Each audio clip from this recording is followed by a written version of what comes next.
தமிழ் உள்ளங்கள் அனைவருக்கும் இனிய வணக்கம். இது உங்கள் தமிழ் ஸ்டோர் சேனல். நீட் தொடர்பான நிறைய வீடியோக்கள் நம்ம கொடுத்துட்டு இருக்கோம். அதுவும் குறிப்பாக இப்போ விரைவில் நீட்டுக்குரிய அப்ளிகேஷன் அப்படின்றது ஓப்பன் ஆக போகுது. அப்ளிகேஷன் ஓப்பன் ஆனதுக்கப்புறம் எப்படி அப்ளை பண்ணணும் ஒரு டெமோ வீடியோ விரைவில் நம்ம கொடுப்போம். எல்லாருமே நீங்கள் தேவையான டாக்குமெண்ட்லாம் வச்சு நீங்கள் கண்டிப்பாக தயாராக இருப்பீங்க.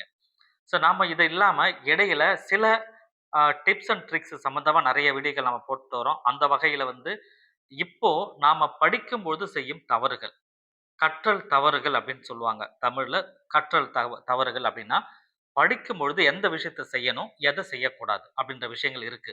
ஸோ இத நாம செய்யக்கூடாத விஷயங்கள அதிகமா செய்யறதுனால, நெறைய நெறைய பேருக்கு மதிப்பெண் அப்படின்றது குறையும். ரைட்டுங்களா? சில விஷயங்கள் நான் சொல்றேன். சில ஆலோசனைகள் உங்களுக்கு சொல்றேன். சில கம்பேரிசனும் உங்களுக்கு நான் பேசப் போறேன். ஸோ இந்த வீடியோ அப் டூ எண்ட் வரைக்கும் பார்த்தீங்க அப்படின்னா, நெறைய விஷயங்கள் உங்களுக்கு புலப்படும். மேபி நெறைய விஷயம் உங்களுக்கு தெரிஞ்ச விஷயமா இருந்தாலுமே, அத இம்ப்ளிமெண்ட் பண்ணாம நாம கொஞ்சம் லேசினஸா இருந்திருப்போம். ஸோ அந்த லேசினஸ்லாம் இருந்ததுன்னா, பாதிப்புகள் நமக்கு அப்படின்றத புரிஞ்சுக்கணும். நீட் எக்ஸாம் எழுதணும் அப்படின்னா, மிகப்பெரிய ஒரு காம்படிட்டிவ் எக்ஸாம் அப்படின்றது உங்களுக்கு தெரியும். ஸோ இந்த காம்படிட்டிவ் வேர்ல்டுல இந்த காம்படிட்டிவ் ஒரு எக்ஸாம நம்மள மாரி நெறைய மாணவர்கள் அதிக மதிப்பெண் எடுக்கணும்னு தான் உள்ள வராங்க. அப்படின்றபோது அவங்க கூட நம்ம போட்டி போடணும்னா, நம்மள நம்ம எப்படி ஷைன் பண்ணிக்கணும் அப்படின்றத நீங்க நல்லா தெரிஞ்சுக்கணும். சரிங்களா? இப்போ படிக்கும்பொழுது செய்யும் தவறுகள். இதுதான் கற்றல் தவறுகள் அப்படின்றது எங்க நடக்குது? நம்ம எப்படிலாம் பண்றோம்ன்றத நம்ம தெரிஞ்சுக்கிட்டா, இதெல்லாம் அவாய்ட் பண்ணீங்கனாவே உங்களுக்கு மதிப்பெண் கூடுவதற்கு இங்க ஒரு வாய்ப்பு உருவாகும். சரிங்களா? சரி ஃபர்ஸ்ட் என்னென்ன விஷயங்கள் அப்படின்னு நம்ம பார்க்கலாம். ஆ நீங்க நெறைய மாணவர்கள் பார்த்தீங்கன்னா, செய்யற தவறுகளே என்னன்னா, ஃபர்ஸ்ட்டு படிப்பதில ஆர்வம் காட்டுவாங்க. படிப்பதில ஆர்வம் காட்டுற மாதிரி, தான் செய்யும் பயிற்சியில ஆர்வம் காட்டுவதில்ல. அதாவது பிராக்டிஸ்ல பண்றதில்ல. ஸோ பிராக்டிஸ் இல்ல அப்படின்னாவே ஆட்டோமேட்டிக்கா அங்க மதிப்பெண்ணானது குறைய ஆரம்பிச்சிருது. ரைட்டுங்களா? அப்ப படிக்கிறதுக்கு ஆர்வம் காட்டுற மாரி, அத புரிஞ்சுக்கணும். அத புரிஞ்சுக்கிறதுக்கும் ஆர்வம் காட்டணும். 2வது பயிற்சி அதிகமா செய்யணும். பிராக்டிஸ் அதிகமா பண்ணணும். ஸோ இது ரொம்ப ரொம்ப முக்கியமான ஒண்ணு. சரிங்களா? அதுலயுமே இப்போ அ பயாலஜில நாம எடுக்கிறோம்னா, பெரும்பாலும் என்சிஇஆர்டி லைன் பை லைன் நீங்க கம்பல்சரி படிக்கணும் அப்படின்னு நம்ம சொல்லுவோம். பட் இதுல நெறைய பேர் என்ன பண்றாங்கன்னா, கிட்டத்தட்ட ஒரு 80 டூ 90% கேள்விகள் என்சிஇஆர்டிலருந்து வருது. அப்படி என்சிஇஆர்டிலருந்து வர கேள்விகள அதுக்கு முக்கியத்துவம் குடுக்காம, அலட்சியப்படுத்திர்றாங்க நெறைய பேர். ஸோ இந்த அலட்சியப்படுத்துறதுனால மதிப்பெண் குறையுது. கண்டிப்பா என்சிஇஆர்டிய நீங்க ஒரு வேத வாக்கா எடுத்துக்கணும். அந்த மாரி எடுத்துக்கிட்டு தான் படிக்கணுமே தவிர, அலட்சியப்படுத்துனீங்கன்னா, மதிப்பெண்ணும் உங்களுக்கு அதுக்கு தகுந்த மாரி குறைந்து வருவதற்கு உண்டான வாய்ப்புகள் பெரும்பாலான மாணவர்கள் செய்யற தவறுகள் இது. முக்கியமா என்சிஇஆர்டிய ரொம்ப டீப்பா, ஆழமா படிக்கணும். மேலோட்டமாவும் படிக்கக்கூடாது. சரிங்களா? இந்த தவறுகள நீங்க செய்யக்கூடாது. இது ஃபர்ஸ்ட். 2வது செய்ய தவறும் என்ன அப்டின்னா, மனப்பாடம் செய்யற முறை. நீங்க மெமரி பண்ற மெத்தட் இருக்குல்ல, அந்த மெத்தடு எத மெமரி பண்ணணும், எத மெமரி பண்ணக்கூடாதுன்னு சில விஷயங்கள் இருக்கு. இப்போ உதாரணத்துக்கு நம்ம சொல்லணும்னா, பயாலஜில நெறைய நேம் வரும். நெறைய பெயர்கள் வரும். அந்த பெயர்கள் நீங்க மனப்பாடம் பண்ணி தான் ஆகணும். ஒரு படத்த வரைஞ்சு அதுக்குரிய பார்ட்ஸ்லாம் நம்ம குறிக்கணும். பார்ட்ஸ்லாம் எழுதணும்னா, அத நீங்க அந்த பார்ட்ஸோட நேம்லாம் மனப்பாடமா தெரிஞ்சா தான் எழுத முடியும். அப்ப பயாலஜிக்கு அது பிரச்சனை இல்ல. ஆனா பிசிக்ஸ் அப்படின்னு சொல்லி பார்க்கும்பொழுது, அதுல ஃபார்முலாஸ் நெறைய இருக்கும்.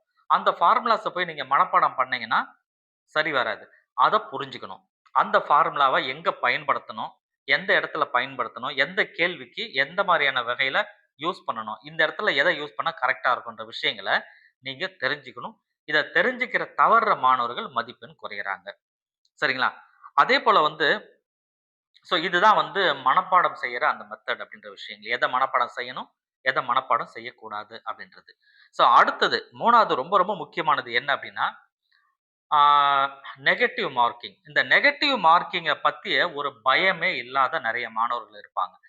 நெகட்டிவ் மார்க்னா அது என்ன 1 மார்க் தானே போகும். கரெக்ட்டுங்களா? 1 மார்க் தானே போகும். சரியா எழுதுனா 4 மார்க் கிடைக்குது. தவறா எழுதுனா 1 மார்க் தானே அப்டின்னா, இந்த 1 மார்க்ல பல மாணவர்கள் எம்பிபிஎஸ் சீட்ட இழக்குறாங்க இன்னைக்கு. 1 மார்க்ன்றதுமே ரொம்ப ரொம்ப முக்கியமான ஒண்ணு. அதனால தான் சொல்றது, ஒரு சிறுதுளி தான் பெருவெள்ளம் அப்டின்னு சொல்லுவாங்க இல்லையா? அந்த மாரி தான். நீங்க எடுக்கிற ஒரு ஒரு மார்க்குமே உங்களுக்கு பிளஸ்ல போயிட்டே இருக்கும். உங்களோட ரேங்க் கூடிக்கிட்டே வரும். ரேங்க் இங்க கூடணும்னா மதிப்பெண்ணும் கூடிட்டே வரணும். சரிங்களா? அத நீங்க பார்க்கணும். அப்போ நெகட்டிவ் மார்க் இல்லாம, அந்த பயம் இல்லாம, ஒரு கேள்வி தெரியுதோ, தெரியலையோ, அதுக்கு குத்து மதிப்பா ஒரு பதில போட்டு எழுதுறது. ரைட்டுங்களா? அந்த மாரி ஸோ ரேண்டமா ஒரு பதில் எடுத்து எழுதுறது. எல்லாத்துக்கும் 2 புடிச்சு போடுங்க. இல்ல எல்லாத்துக்கும் ஒரு 1 புடிச்சு போடுங்கன்னு சொல்லி போட்டுறது. இந்த மாரி ஒரு விளையாட்டுத்தனமாவோ, பயம் பயம் கண்டிப்பா இருக்கணும். இது விளையாட்டுத்தனம் கிடையாது. ஏன்னா நீட் எக்ஸாம் வந்து மிகப்பெரிய பொறுப்பு உங்களுக்கு வரும். நீங்க எம்பிபிஎஸ் படிக்கிறீங்கன்னா, மிகப்பெரிய பொறுப்பு இந்த சமுதாயத்துல உங்களுக்கு இருக்கு. அப்ப அந்த பொறுப்புணர்வோட அந்த எக்ஸாம அட்டெண்ட் பண்ணணும். ரைட்டுங்களா? பயம் பயம் அப்படின்றது கண்டிப்பா இருக்கணும். குத்து மதிப்பா எந்த காரணத்த கொண்டு ஒரு ஆன்ஸர பண்ணக்கூடாது. இதுவுமே மாணவர்கள் செய்ற தவறு. அடுத்ததா வந்து டைம் மேனேஜ்மென்ட். இது நெறைய மாணவர்கள் ஃபாலோ பண்றது கிடையாது. இப்ப நான் சொன்ன 4 விஷயங்களையுமே படிக்கும்பொழுது செய்ய தவறுகள். இதுதான் கற்றல் தவறுகள். இந்த டைம் மேனேஜ்மென்ட் அப்படின்னு சொல்றதுல எங்க நாம தவறு பண்றோம்னா, காலையில எழுந்திரிக்கிறோம். நம்ம விருப்பப்படுற நேரத்துல எழுந்திருக்கிறோம். விருப்பப்படுற நேரத்துல படிக்கிறோம். விருப்பப்படுற நேரத்துல டெஸ்ட் எழுதி பார்க்கிறோம். ரைட்டுங்களா? அந்த டெஸ்ட் தான் எழுதுறோம்னா கூட, டெஸ்ட்ட எந்த நேரத்துல எப்படி எழுதணும்? அதுக்கும் ஒரு ஒரு வரைமுறை இருக்கு. நீங்க ஒரு ஃபுல் டெஸ்ட் எழுதணும் அப்டின்னா, நீங்க மதியம் 2 மணிக்கு ஆரம்பிக்கணும். 5:20 வரைக்கும் முடிக்கணும்.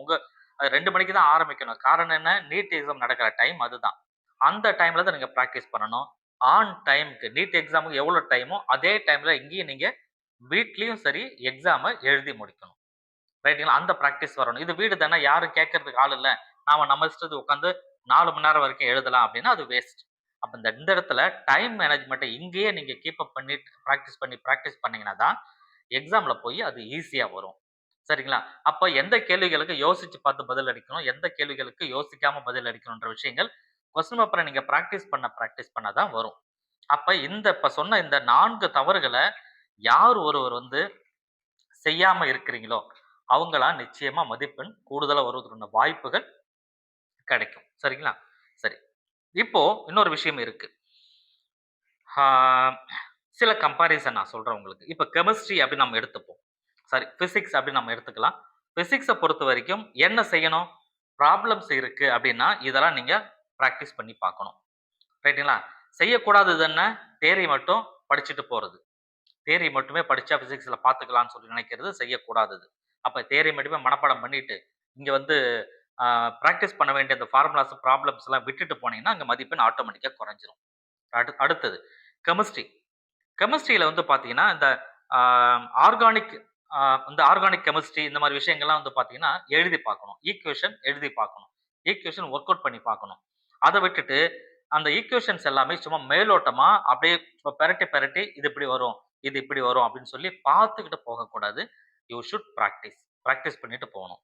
அடுத்தது பயாலஜி.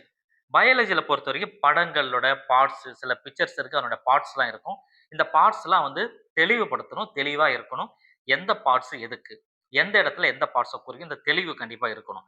இதெல்லாம் இல்லாம என்சிஇஆர்டில படிக்கிறன்ற பேர்ல சம்மந்தமே இல்லாம தேவையில்லாத படங்கள வரைஞ்சு, தேவையில்லாத சில வெளியில இருந்து சில புக்ஸ் எல்லாம் வாங்கி வச்சு படிச்சு, உங்களோட நேரங்கள வீணடிக்க கூடாது. சரிங்களா? இப்ப நான் சொன்ன இந்த 3 விஷயங்கள் இருக்கு இல்லையா? ஒரு சப்ஜெக்ட்லயும் இத கரெக்ட்டா ஃபாலோ பண்ணுங்க. ரொம்ப முக்கியமான ஒரு விஷயம் என்ன அப்டின்னா, ஏன் நெறைய பேருக்கு தோல்வி வருது? நீங்க பண்ற அந்த பிராக்டிஸ் பண்ற மெத்தட் தவறா இருக்குது. ஆகா! தோல்வி வருது அப்டின்னு சொன்னா, அந்த தோல்வி அப்டின்னு சொல்றது வந்து பார்த்தீங்கன்னா, நீங்க படிக்கிற உங்களுடைய கற்றல்ல அது ஒரு பகுதி.